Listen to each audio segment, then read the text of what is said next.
All right, so we're streaming now. So how's everyone going? We all ready? Yeah, ready as. I'll go for it. All right, okay, great. All right, so welcome everybody. And today what we're going to do is Paul, Phil, Bill and I went and played the game Cashflow Wednesday night. So Cashflow is a board game by the author, Rich Dad Poor, or Robert Kiyosaki is the author. And I'll just show you what the board game is. That's the board game there. Right. And the reason why we played Cashflow 101 was because Cashflow is a game designed to simulate life and investing and trying to become a little bit better about understanding how to invest and how to get out of what he calls the rat race. And the way you get out of the rat race in the game Cashflow is when your expenses is greater than your passive income is greater than your expenses. And what I found fascinating is watching the three of you playing and just getting insights to the way you think around money and things like that. So before we start, I just want to ask you what your interpretation of the game was. I'll start with Paul C. What did you think of the game? Yeah, it was interesting. It's a little bit like a combination of Monopoly and Squatter and some of those other things as well that used to play as a kid. But obviously the stakes went up a lot higher if you were able to get into the big league type thing. And there were different approaches that obviously people took within the game. So we can come back to that later on. But yeah, it was interesting to see different approaches. And I mean, it also depended on where you started in terms of what your job was, but also, the ones that had the higher incomes also generally had the higher expenses as well. Yeah. And that in itself is a lesson we learned. Yeah, that's the whole thing about life as well, is if you're a doctor, you've got higher expenses than if you're a mechanic. And now, just interesting what I do before I ask Phil, let's have a look. Paul, so you were a truck driver? Yeah? Yes, I was. Yes, that's right. Okay, and your starting cash flow was around about $2,500 a paycheck, is that right? Yeah, I think so, yep. Okay. I was actually a mechanic, and my starting cash flow was something like $720, right? But because I played this game before, I knew that for me, it was the easiest to get out of the rat race. And as it turned out, I was the only one that got out of the rat race, but I knew how to. And then Bill was a doctor, and the doctor started with like $4,000 or $5,000 a pay. So he was like getting almost 5-6 times what I was getting. And Phil, you were a business manager. Yeah. And I think you started with about $2,000 or $3,000 as well each pay. Yeah. Is that correct? Yeah. All right. And then Phil, what was your interpretation of the game? It was pretty much like life, to be quite honest, because I was getting whacked all the time with what was that, the card that was general expense, like frivolous things to buy, like sunglasses and clothes and all that. And that really knocked me back in the game. That's why I struggled even amounting any money. So it was pretty much like life, yeah. So that's as I say, called, go on. Yeah, that's what's called a doodad. So it's a doodad card. And too many people are too busy with the money they've got going out and purchasing liabilities rather than assets, and expenses. So that was an interesting lesson. What else? What else did you think about the game, Phil? I just thought, to be quite honest, how hard it was to get out the rat race in that situation. Yeah. With all the liabilities and all my expenses, and plus, I didn't really get the gist of the game because, as I said before, where we actually held it, because it was quite a noisy environment. It was a noisy location, wasn't it? So I think I'd have to sit down in a quiet place. Look, it was a noisy location. There was a lot of distractions. you had a particular distraction in that behind me, you were watching this guy playing on the dogs, and he was losing, wasn't he? Yeah. Oh, he was losing. He was going crazy. Yeah. Yeah, and so I suppose one of the coaching questions that someone would ask is, where else in your life are you so distracted that you can't focus on your goals in life? Sorry, is that a general question then? Yeah. Yes, it's something for you to ponder. I mean, I don't expect you to answer it, but No, a lot of people. I know there are Cashflow games around Sydney where you can go and turn up to a board game, and they're all in bars and things like that. So there is all those distractions there as well. Howdy, Bill. Hi, guys. How's it going? How you going, Bill? Bill's just managed to join us. All right. So of course, I'm driving back home, so I might have to put the phone down while I'm driving because I might get done. Unless I switch the video off.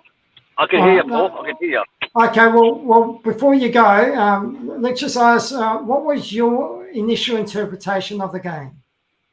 We should have kept going if I didn't have work the next day. I loved it. I realised what I was doing wrong. And Paul, Woodward, you were doing the right thing. You were going for the big deal, where the rest of us going for the small deal. So it's better to risk on a higher price than a lower price, because the bigger price you don't know what you're going to get. And I noticed that all three of us were going for the small one, and you went for the big deal. 3 or 4 times, and you cracked through the rat race. Doesn't matter what we're buying. Well, we'll talk about that down the track, because my strategy to get out the rat race happened over a period of 3 moves, where I went from earning $720 to actually getting out of the rat race really fast. And I suppose it goes back to the book Think and Grow Rich. When money comes to you, it comes in such abundance, you wonder where it was in the early stages, right? So, and you were the doctor, so we know where everybody else was. And so what I was just talking about is Phil found that the environment was very distracting and things like that. It was. Yeah. But as I was saying to Phil, I've played this game in pubs and clubs before, and when you relate that back to life, where else in your life do you get so distracted that you can't focus on your goals? Everywhere. Yeah. Okay, and that's one of the things that this game would bring out. All right. So let's talk some of the strategies. Right. So of the 3 of you, the one that got it the most was Bill, right? So Bill understood that you needed to accumulate passive income. So he was accumulating his assets along the way. But where Bill made a big mistake was, as a doctor, he had plenty of money. And what he was doing is he was going for small deals instead of big deals, when he should have been going for big deals. So what he was doing is he might have been adding to his cash flow, but he wasn't adding to it fast enough. Does that make sense? Yeah, that's right. I can hear you, Paul. I can hear you guys. Just got the phone down the speak. Oh, okay. And Phil, your strategy was you just didn't understand what you needed to do to get out of the game. Is that right? Yeah, that was it. Yeah. Right, and it's interesting because Paul, I saw Paul trying to explain it to you, and I was trying to explain it to you as well. And now, when you had a look at the sheets, right? Did you understand the sheet or not at all? Yeah, I did understand the sheet. It's just that I just felt that it was the hands I was getting dealt every time I got doodads or losing out, or you know what I mean. It just maybe I'd have to play the game a couple of times to get the gist of it. Yeah. So it's exactly, Phil. I reckon we should play like start. I don't know, 10, 11 o'clock in the morning or midday, and just go for 5-6 hours straight, because at night time it's more distracted, where during the day there's not many people around. Yes, but it's also a game that if you don't understand how to get out the rat race, it could take you 4, 5, 6 hours. When you understand how to get out the rat race, like I understood the gist of the game, so I could get out the rat race. So when you've got 3 or 4 people playing that know how to get out, the game will last about 2 or 3 hours. But it could last 5, 6 hours if you really don't know what you do. And Paul, you had a really interesting strategy. Do you want to tell us what your strategy was? Yeah, so there's obviously, if you don't have as many expenses, you don't need as much passive income to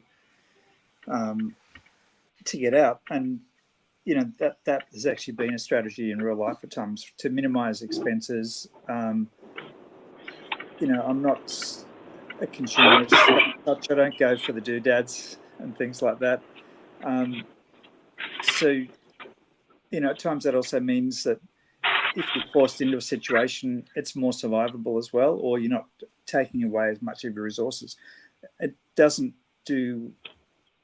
It depends what your ultimate goal is. So it may not do well in the longer term as far as acquiring assets, but at some stage, you know, we're all going to die anyway, and you can't take it with you.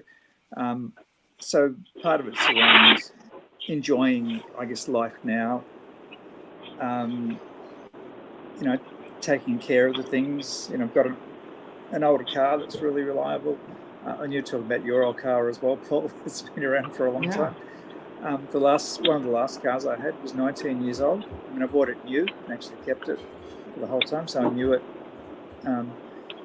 But yeah, just reducing down the expenses, getting rid of the little bits of debt that's actually costing you money. And once you get rid of it, it's not an ongoing expense anymore. So you need less income to cover your daily life or to do things. But also, you know, the job that I had in the game wasn't a high-paying one. So, you know, it was also harder then to kickstart into the bigger deals. But, you know, the other strategy... Paul, can you just wait 1 second? Bill, can you just hit pause on your camera, on your thing? It's just you're making a lot of noise. Oh, hang on, guys. I'm driving. I know you're driving. Shit. Oops, let's just drop it. I think he's done. Okay, continue, Paul. Yeah. You might be able to mute it from your end, Paul. I'm not sure. I'm trying to figure out how to do that. Okay. Yeah. Yeah, so by doing that, it's less passive income, and that was perhaps an easier strategy as well. So that's what I was working on to do that. And I borrowed a bit of money from the bank, which pushed up expenses at times. But, you know, so what? At times you've got to borrow to do stuff as well. Yeah. Well, that's actually how I got out the rat race, was to actually borrow. But there's 2 things that I found interesting about your strategy. The first one was that when it came around your turn, you didn't have enough money to do any deals. So you didn't leave yourself enough money to do any deals. Yeah, perhaps, yeah. And the second thing is, did you take into account the interest rates that you were paying off versus the bank's interest rate? Or did you just pay off the debt because it was debt? Just paid it off because it was debt. Yeah. Okay.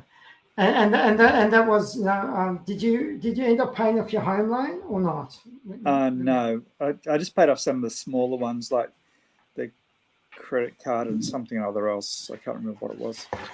Yeah. Okay. So I'm having a look. Your school loan, you paid that off.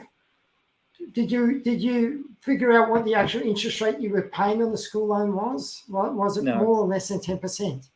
Can't recall. Okay. So that's one of the strategies within this game. It's a legitimate strategy to pay off your debt. I know Bill got the boat, right? You know, and the boat was he borrowed it at about 20%, and he paid it back very quickly, right? So that was a good way to pay back the debt. But in your case, I don't know what the school loan was because you've rubbed it all out. Okay, but if it was 5 or 6%, it might have been better to have had that money available for the deals when they came around to you, rather than having no money for the deals.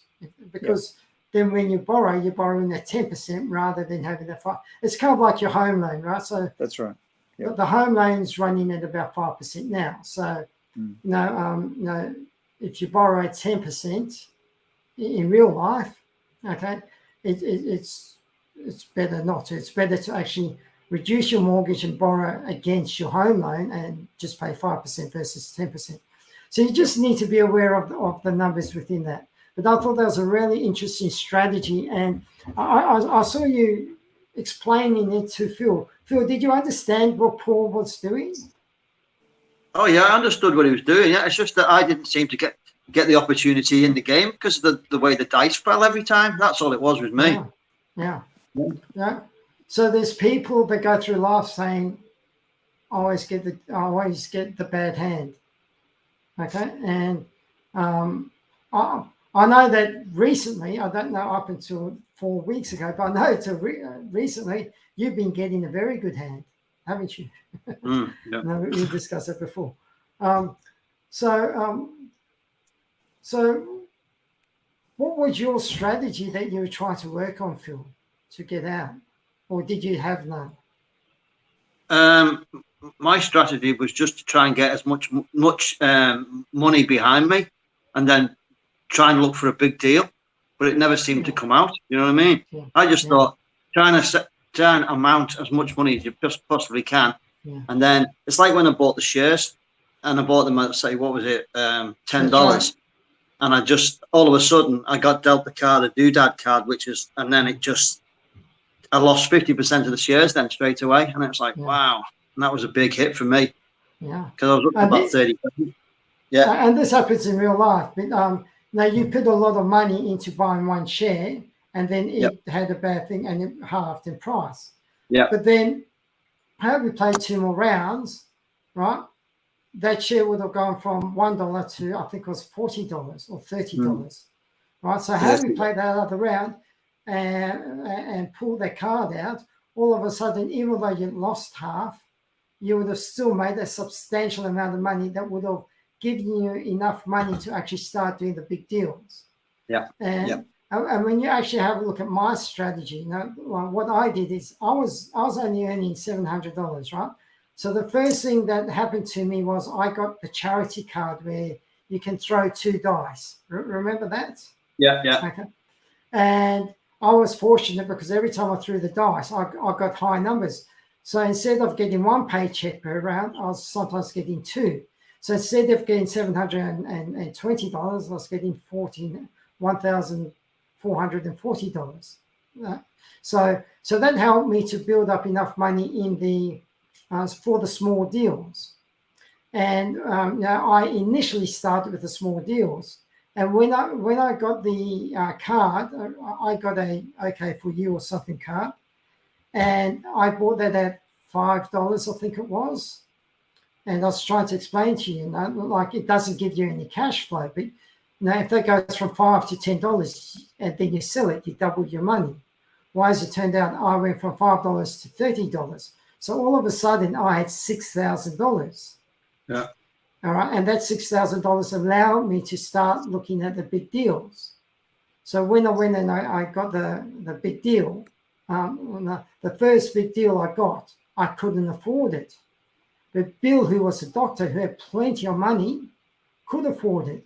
So I sold that deal to Bill for $20,000.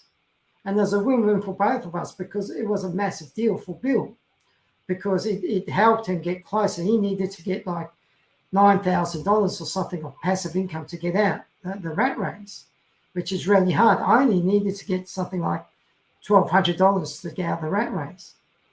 And so, so when I now had like $26,000. So 2 rounds later, when I pulled the big deal, I had a card where I got passive income of $2,700 that would have got me out of the rat race, but I didn't have enough money. But I already had $26,000. I only needed to borrow 14,000, and at 10%, because that's what the interest rate was. At 10%, that cost 1,400 of passive income. But I already had 1,000. I already had 400 or something passive income, so it got me out of the rat race. And so it all happened for me in three goes, right? And it all happened because initially I knew to build up my money so that when the deal came around, Paul Cummins, when the deal came around, I could take a hold of that deal. Yeah. So that was my strategy, and that's what worked. I was the only one to get out the rat race. And Bill, he's dropped out, but Bill, who was making a lot of money as a doctor, right? He kept going for the small deals. And and I'm going, well, why is he going for the small deals? He should be going for the big deals, because when you go for the big deals, you get a lot more money, a lot more cash flow, if that makes sense, So he was always going for the big deals. Big deal.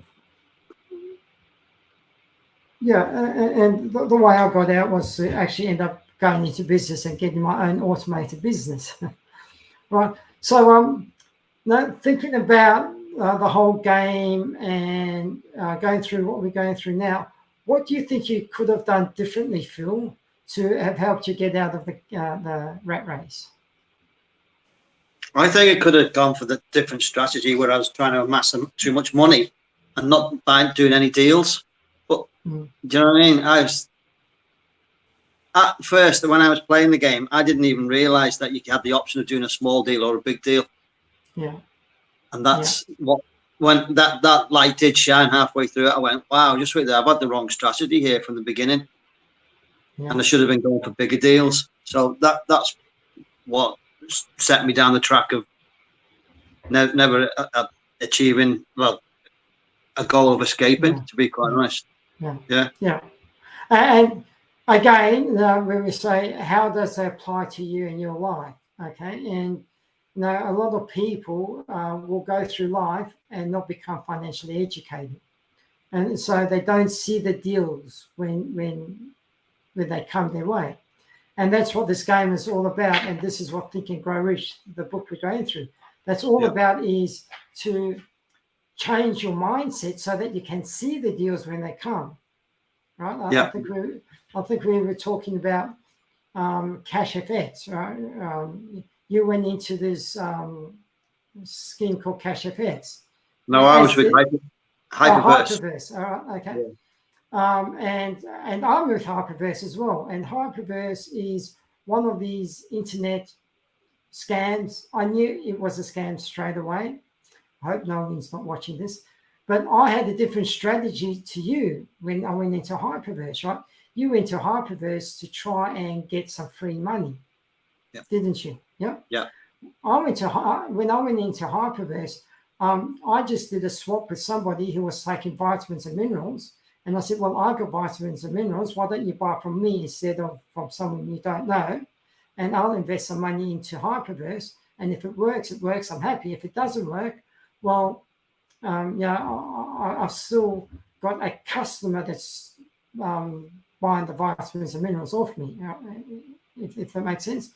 So that was my strategy for going into Hyperverse. But and again, there's so many of these schemes out there, and you've got to be very careful, because it's in Think and Grow Rich. There's no free money. There's always a price you have to pay, right? So if you're going to try and do something cheap, it's going to come back and hit you in the bum. Paul, what do you think you could have done differently? Yeah, probably just been more aware of the rates for the finance, as you said, versus the loans. I just took it that those debts were bad debts that weren't generating, so therefore, even aside from the interest rate, that was worth getting rid of. But I should have looked at the rates and compared them and seen what was happening. Didn't, even with what I put in, I still wasn't really at the stage where I had enough to get into doing a full-on big deal type strategy. Yeah. Okay. So I know my friend Nobby's watching. Hi, Nobby. How you going? So Nobby was a financial advisor like myself. And one thing he said is you should always diversify and to reduce your risk, right? So that comes from a financial advisor's point of view, and I'm a financial advisor. So Nobby, if you want to give us some feedback, we would love it, because Nobby actually has a really interesting program where he actually helps people to have a look at their expenses, and it's actually it's similar to Cashflow game, but I wish I could.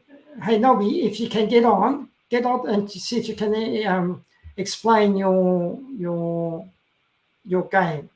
It's the same link I had when we first started. If you can get on, because Nobby's got a really interesting program that helps people to see where their money's going, and then you can play around with that money. And for instance, what you do is you put in all of your expenses and the interest rates, and then you play around with this machine, and you try and see or the figures, and you see which one's the best one to pay off.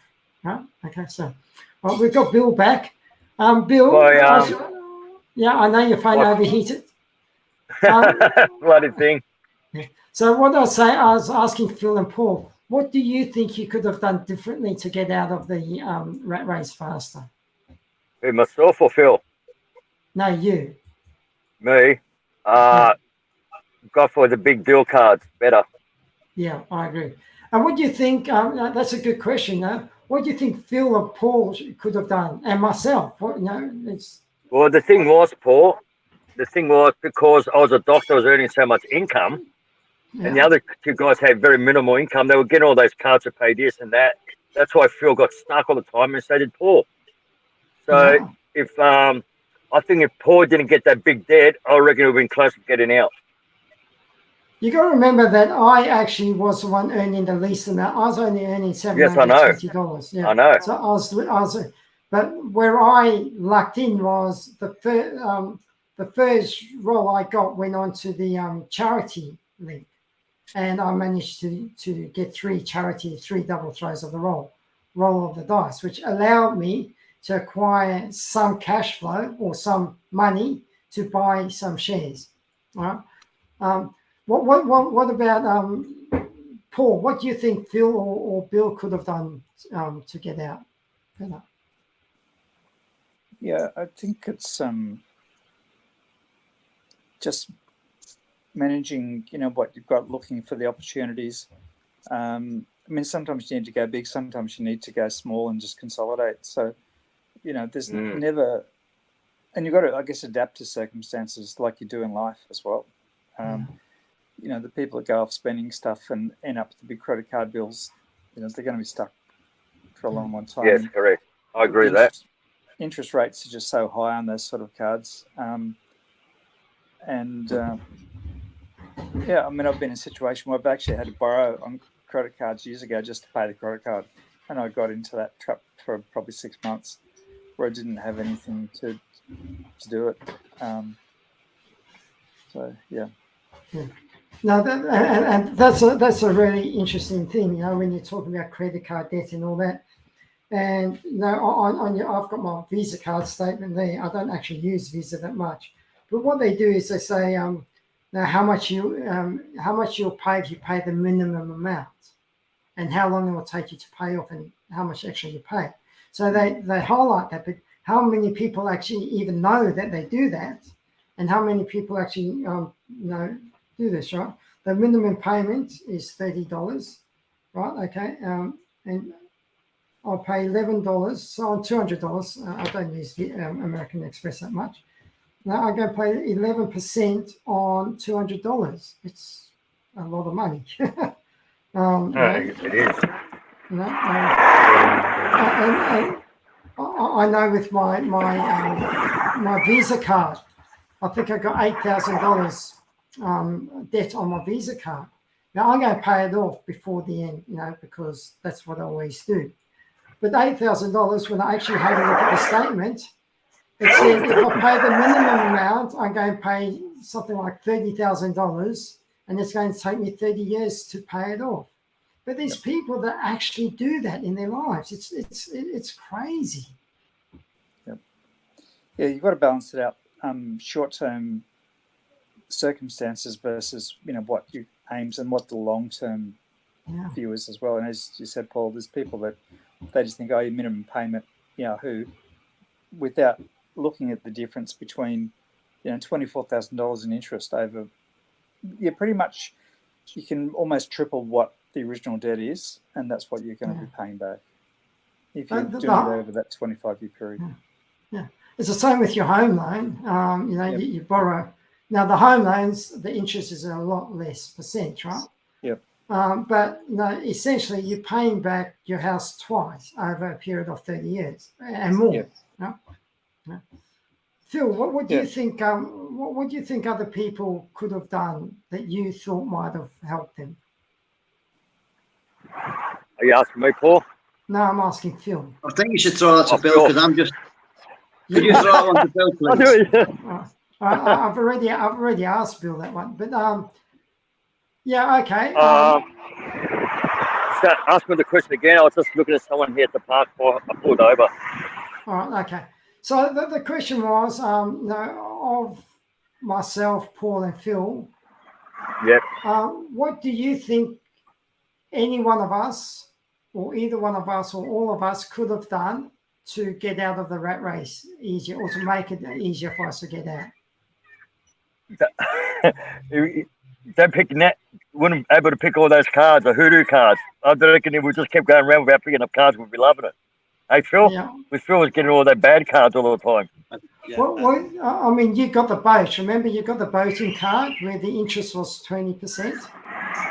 Yes, you I can know. afford it. As a doctor, you paid it off. I could afford it because as a doctor, I was getting what, $3,500. How much I was getting? More than that. At the end of the game, you're getting like over $4,000. You almost up to $5,000. Right? So what I was doing, Paul, is when the cards were coming out on the small deal, I was buying the 2 bedrooms, 2 bathrooms. So I built my equity, and when it was time to sell, bang, I got rid of it. Yeah. Like in life, I never did that in life. So I did it when I was married. I did that when I was married. I did a lot of stuff like that when I was married. And now you're talking about, I don't have a credit card either, guys. I haven't had one in 18 years.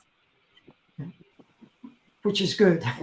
And let me ask you, both of you, firstly, do you guys have a credit card, Phil and Paul? No, I don't have one at all, no. Paul, do you have a credit card? Yeah, I do. Do you pay it off every month? Most of the time I don't use it. I do use it as a debit card against cash that I've already got, or I use cash. So that's what I got for. Exactly. A bill. I mean, I've got some, but it's on automatic, 100% payment off at the end of every month. Yeah. So and that's what I do. Hey, Paul, is yours a direct debit card? Yep, that's a debit card, but that means you've already got the money in the bank. Yeah. That's what I use it. Yeah, that's what I do.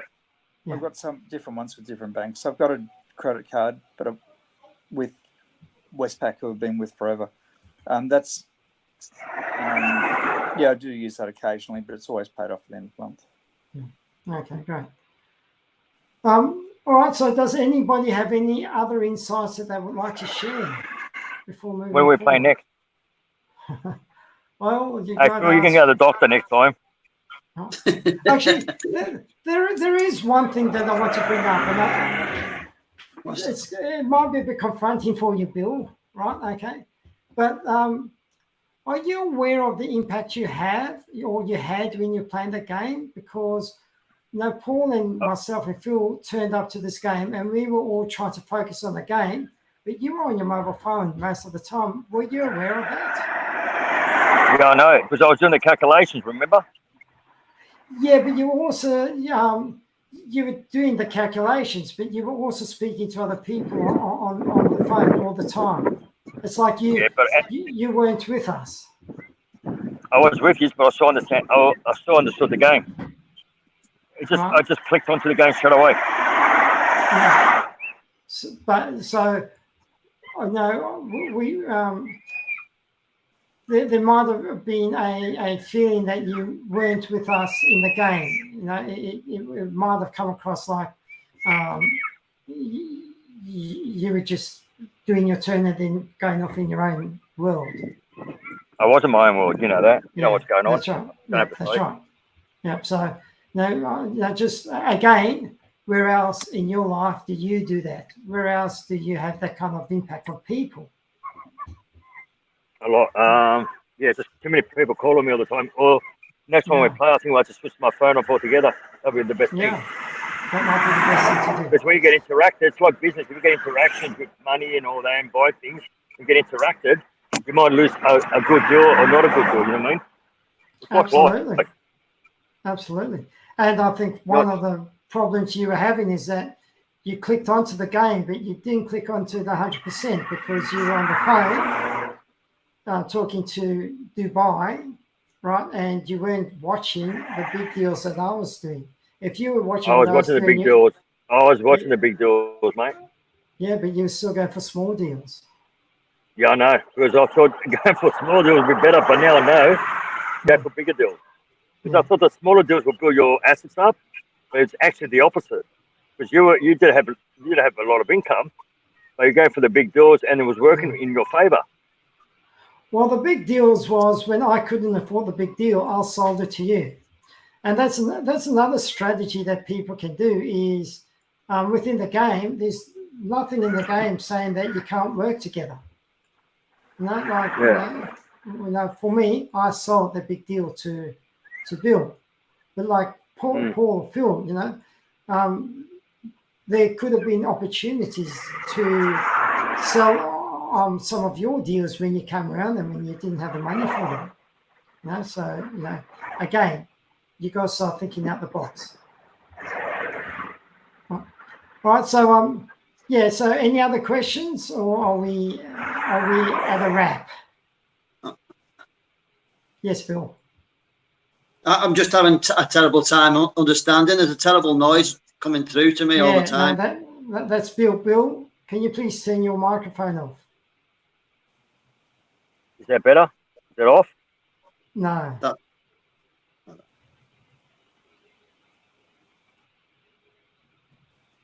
Okay, it's off now. Okay. Yeah, all right. So, so I was just saying, is there anything else you wanted to go through or discuss, or any other insights that you might have?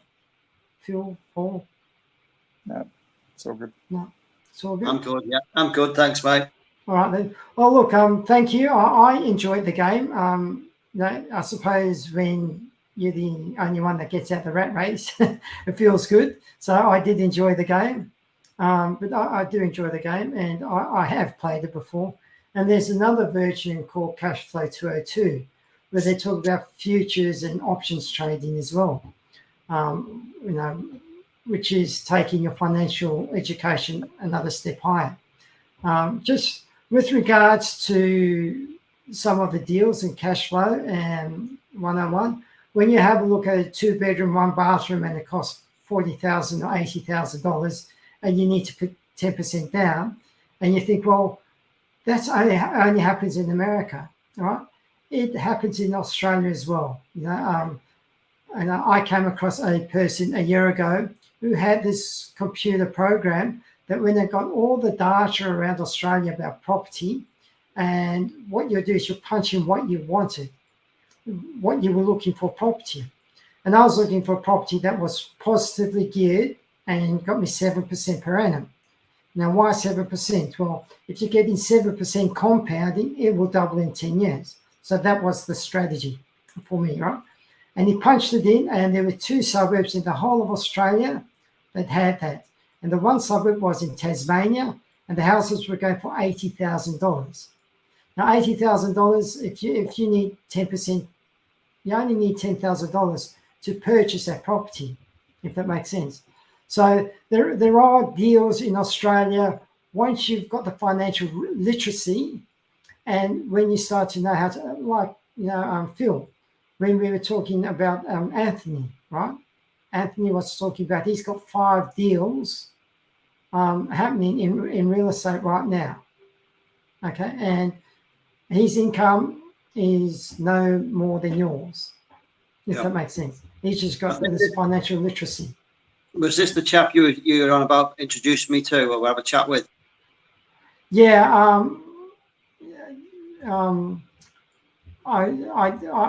he was the one that was on he was there last night, but the week before when we started Think and Grow Rich. Remember the one that's did the property deals? Yeah.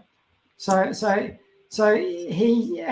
he's studying in January. He's going to an $8,000 course or something to study how to do all of these things.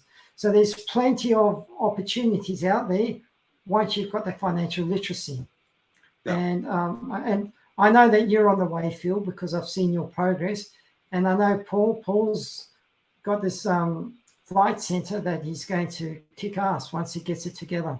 You've seen it, Phil. What do you think of his oh, mate, I was blown away. It was very impressive. Yeah, it was. Yeah. So I think you're on a winner there, Paul, for sure. Thanks. I really do. Yep. Maybe I could invest and buy some shares. Possibly. Yep.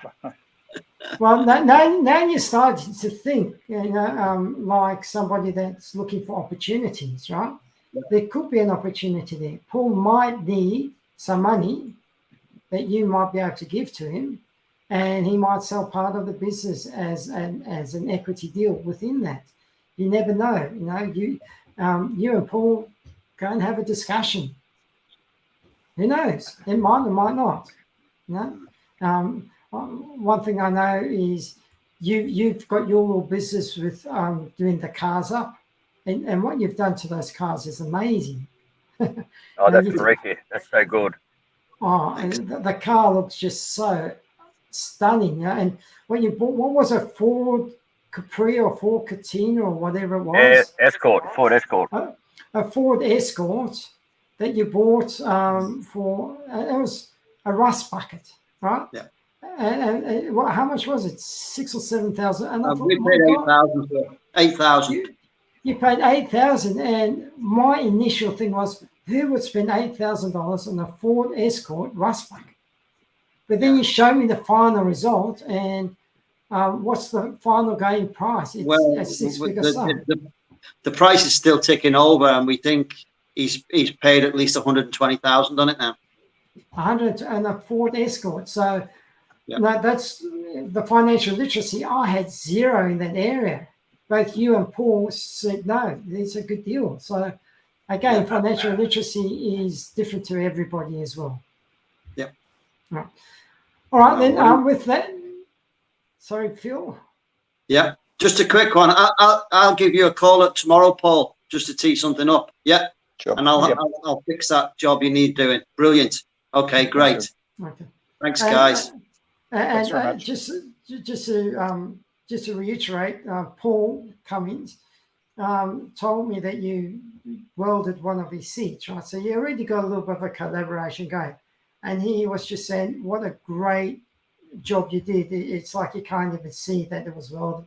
It was very impressed with what you did. So what you do is you're very good at what you do. So it's very good. All right, then. Okay. Well, with that, thank you for your time. And hopefully I'll see you both on Monday night for Think and Grow Rich. Yep. And brilliant. Meantime, okay, guys. Thanks again. Year. Cheerio. Bye-bye. Cheerio. Bye. Hey, guys. Bye. See you guys.